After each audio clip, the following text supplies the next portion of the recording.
Sir ನಿಮ್ಮ best friend ಯಾರು? One and only camera sir. ಇಲ್ಲ, ವಸ್ತು ಅಲ್ಲ, ವ್ಯಕ್ತಿ. ಸರ್ ಇನ್ನೂ ಸ್ಪಷ್ಟವಾಗಿ ಹೇಳ್ತೀನಿ, ಓಂ ಪ್ರಕಾಶ್ ರಾವ್ ಸರ್. ಯಾಕೆಂದ್ರೆ ಬೇಕಾದ್ರೆ ಲೈವ್ ಡೆಮೋ ಬೇಕು ಅಂದ್ರೆ ಪ್ರಥಮ ಅವರೇ, ಸರ್ ಕನ್ನಡ ರಾಜ್ಯೋತ್ಸವವನ್ನು ಆಚರಿಸೋದಕ್ಕೆ ತಾವು ಅರಿಶಿಣ ಕುಂಕುಮವನ್ನು ಮುಖಕ್ಕೆ ಹಚ್ಕೋತೀರಾ, ಕೈಗೆ ಹಚ್ಕೋತೀರಾ? ಹೌದು ಸರ್. ನಿಮ್ಮ ಭಾವನೆ ಎಲ್ರಿಗೂ ಅರ್ಥ ಆಗುತ್ತೆ. ಹಾ ಸರ್. ಹಾಗಂತ ತಾವು ಕಿಚನ್ ಅಷ್ಟು ಗಲೀಜ್ ಮಾಡಿರೋದನ್ನ ಒಪ್ಕೊಳ್ಳೋದು ಬಹಳ ಸ್ವಲ್ಪ ಕಷ್ಟನೇ. ಹೌದು ಸರ್. ಅದನ್ನ ಕೇಳೋದಕ್ಕೆ ಬಂದ್ರೆ ಅಲ್ಲಿಂದ ಬಹಳ ಕ್ಲೀನ್ ಆಗಿ ಕುಂಕುಮದ ವಿಷಯಕ್ಕೆ ಶಿಫ್ಟ್ ಆಗ್ತೀರಾ.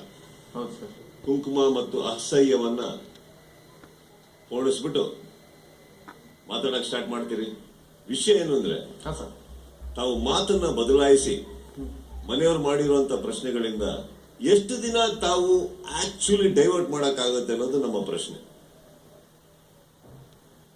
ಸರ್ ಅಸಹ್ಯ ಅಂತ ಹೇಳಿದಾಗ ನಾನು ಕ್ಲೀನ್ ಮಾಡೋ ಸಮಯದಲ್ಲಿ ಪದ ಬಳಸ್ತೆ. ಆ ಅಸಹ್ಯ ಅಂತೆಲ್ಲ ಹೇಳ್ಬೇಡಿ, ಕುಂಕುಮ ಯಾವತ್ತೂ ಅಸಹ್ಯ ಆಗ್ಲಿಕ್ಕೆ ಸಾಧ್ಯ ಇಲ್ಲ. ಸೊ ಇನ್ನೇನಾದ್ರು ಫರ್ದರ್ ಇದ್ರೆ ಬೇಕಾದ್ರೆ ಅವ್ರು ಶಿಕ್ಷೆ ಕೊಡ್ತಾರೆ ಅನ್ನೋ ತರದಲ್ಲಿ ಹೇಳಿದೆ ಸರ್. ಅದು ಬಿಟ್ಟು ನಿಜವಾಗ್ಲೂ ಅದರಲ್ಲಿ ಡೈವರ್ಟ್ ಮಾಡಿ ಯಾವ ಇಂಟೆನ್ಷನ್ ಇರುತ್ತೆ ಸರ್? ನೀವ್ ಹೇಳಿದ್ ಒಪ್ಕೊಂಡೆ. Yes sir.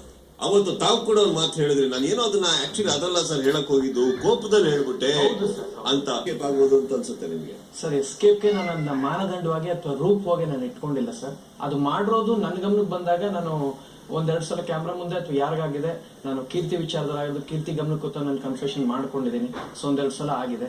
ಆದ್ರೆ ನಿಜವಾಗ್ಲೂ ಅದು ಇಟ್ಕೊಂಡು ಅದನ್ನ ಮುಖವಾಡವಾಗಿ ಇಟ್ಕೊಂಡು ಅಥವಾ ಅದನ್ನ ಮಾನದಂಡವಾಗಿ ಇಟ್ಕೊಂಡು ಎಸ್ಕೇಪ್ ಆಗ್ತೀನಿ ಅಂತ ಖಂಡಿತ ನನಗೆ ಭ್ರಮೆ ಇಲ್ಲ ಸರ್.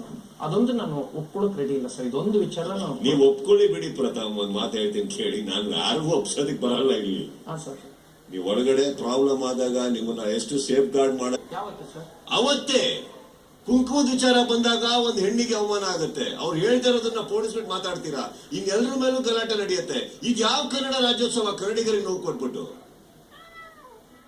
ಕರೀರಿ ಒಬ್ಬ ಕನ್ನಡಿಗನಿಗೆ ತೊಂದರೆ ಆಗಿದೆ ಮಗನೇ ಬಾ ನನ್ನ ಹತ್ರ ಇದೆ ಕೊಡ್ತೀನಿ ಅಂದ್ಬಿಟ್ಟು ಉಪಕಾರ ಮಾಡಿ. ಆದ್ರೆ ನೀನೊಬ್ಬ ಕನ್ನಡಿಗ ನಡ ಸೆಲ್ಯೂಟ್ ಹೊಡಿತೀನಿ ನನಗೆ, ಅದು ಕನ್ನಡತನ. ಇದು ಯಾವ್ದು ಇನ್ನೊಬ್ಬ ಕನ್ನಡಿಗರಿಗೆ ನೋವು ಕೊಟ್ಬಿಟ್ಟು ಕನ್ನಡ ರಾಜ್ಯೋತ್ಸವ ಸ್ವಾಮಿ? ಅಂದ್ರೆ ಇಷ್ಟು ವರ್ಷ ಕನ್ನಡಕ್ಕೆ ಹೋರಾಡಿದವರು, ಕನ್ನಡಕ್ಕೆ ಬಾಳ್ ಬದುಕಿದವರು, ಪ್ರಾಣ ಕೊಟ್ಟವರು ಎಲ್ಲರೂ ಸುಳ್ಳಾಗೋದ್ರು ನಿಮ್ಮಿಂದ. ಮತ್ತೆ ಹೆಂಗೆ ಸ್ವಾಮಿ? ದೀಪಾವಳಿ ಅಂದ್ರೆ ಒಂದು ಪಟಾಕಿ ಮೇಲೆ ನಿಂತಿಲ್ಲ ದೀಪಾವಳಿ. ಇಡೀ ಕುಟುಂಬ ಕುತ್ಕೊಂಡು ಒಟ್ಟಿಗೆ ಸೇರ್ಕೊಂಡು ಒಂದು ದೀಪ ಹಚ್ತಾರಲ್ಲ, ಅದ್ರಲ್ಲಿ ಇರೋದು ದೀಪಾವಳಿ. ಕನ್ನಡ ರಾಜ್ಯೋತ್ಸವ ಇರೋದು ಕನ್ನಡಕ್ಕೆ ವ್ಯಕ್ತಿತ್ವ ಕೊಟ್ಟಾಗ, ಕನ್ನಡಕ್ಕೆ ನಾವು ಯಾವಾಗ ಮರ್ಯಾದೆ ಕೊಡೋದು, ಕನ್ನಡಿಗರಿಗೆ ಗೌರವಿಸಿದಾಗ, ಅದು ಕನ್ನಡ ರಾಜ್ಯೋತ್ಸವ ಸ್ವಾಮಿ. ಫಸ್ಟ್ ಇದನ್ನ ಅರ್ಥ ಮಾಡ್ಕೊಳ್ಳಿ. ಸುಮ್ನೆ ಯಾರೋ ಎರಡು ಇಂಗ್ಲಿಷ್ ಮಾತಾಡಿದ ತಕ್ಷಣ ಹೋರಾಡ್ತೀರಾ, ಸಂಘಟನೆ